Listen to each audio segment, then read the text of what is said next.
మన వ్యక్తిగత జీవితంలో, మన మినిస్ట్రీలో జరిగిన ఒక అద్భుతం చెప్తాను. ఈ చర్చ్ అంతా వాస్తవంగా 1000 గజాల స్థలం. ఒకేసారి ఈ స్థలం అంతా కొనలేదు. ముందు మేము నిలబడిన ఈ ఫుల్ ఫీట్ ఇది ఒక 280 గజాలు, ఆ తర్వాత 300 గజాలు, 600 గజాల స్థలం కొన్నాం. యువతలది మాత్రమే మనది, అది వేరే వాళ్ళది, 3 అన్నదమ్ములది, చాలా మంచోళ్ళు వాళ్ళు. అయితే గ్రౌండ్ ఫ్లోర్ చర్చి కట్టేటప్పుడు ఎట్లా కట్టేవో చెప్పంటారా? ఈ స్థలం అంతా దేవుడు మనకి ఇచ్చినట్టు, 1000 గజాల స్థలం అంతా మందే అయినట్లు.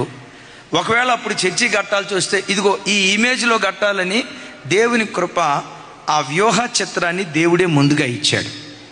ప్రత్యక్ష గుడారపు నమూనా మోషేకి ఇచ్చినట్లుగా ఈ నిష్ప్రయోజకులకు ఈరోజు కనబడుతున్న ఈ అందమైన మందిరాన్ని కట్టక మునిపే ఈ మందిరపు నమూనా కృపగల దేవుడు అనుగ్రహించాడు.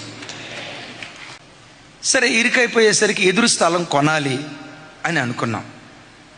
కొనాలనుకున్నప్పుడు వాళ్ళని అడిగాం, బాబు ఎట్లా మీకు ఏమన్నా అమ్మే ఆలోచన ఉంటే చెప్పండి. లేదు సార్, మేము హైదరాబాద్లో ఇల్లు కట్టుకోవాలనుకొని మేము స్థలాలు తీసుకున్నాం, మేము పొరపాటున అమ్మం అని చెప్పి ఆదివారపు ఆరాధన అయిపోయిన తర్వాత వాళ్ళు భూమికి వాళ్ళు చేసే కార్యక్రమం చేసి మేము కట్టుకుంటున్నాం అన్నారు.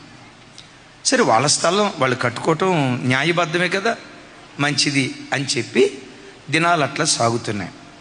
ఒకరోజు ఇక్కడ మాసాంతర కూటం జరుగుతుంది. మాసాంతర కూటం అయిపోయిన తర్వాత అందరూ వెళ్ళిపోయారు. అదిగో అక్కడ పింక్ షర్ట్ వేసుకున్నాడు దుబాయ్ బ్రదర్. నేను పండుకొని ఉన్నా. పండుకునేటప్పుడు ఏమని ప్రార్థన చేశానో చెప్పంటారా? ఒక అద్భుతం చెప్తా. వాగ్దానం ఎత్తిపట్టి ఎట్లా ప్రార్థన చేయాలో మీకు నేర్పడానికి చెప్తున్నా ఈ మాట. యాకోబు బేతేల్లో పండుకుంటే, నీవు పండుకొని ఉన్న భూమి అంతా నీకు ఇస్తాను అన్నావుగా, ఇప్పుడు నేను ఇక్కడ పండుకుంటున్నా. యాకోబులాగా నిద్రపోవటానికి పండుకోవాలా, ప్రార్థన చేసిన తర్వాత పండుకున్నా. పండుకున్న వాడికే నువ్వు అంత ఇస్తే, ప్రార్థన చేసి పండుకున్న నాకు నువ్వెందుకు ఇయ్యో, నువ్వు ఇచ్చినందుకు స్తోత్రం అని ప్రార్థన చేసి పండుకున్నా. అదే నెలలో ఆపిటలే వచ్చి స్థలం అమ్మేశారు సార్. ఇప్పుడు చెప్పండి, దేని ద్వారా ఈ మందిరం నిర్మించబడింది? ప్రతిరోజు తల్లి వాగ్దానం పట్టుకోండి. అట్లాగని మీరు ఎవరో ఒక స్థలంలో పండుకొని, నువ్వు పండుకున్న భూమి అంతా నీకు ఇస్తానన్నావు, నేను పండుకున్న ఈ భూమి ఇస్తాడు న్యాయబద్ధంగా. Amen, amen.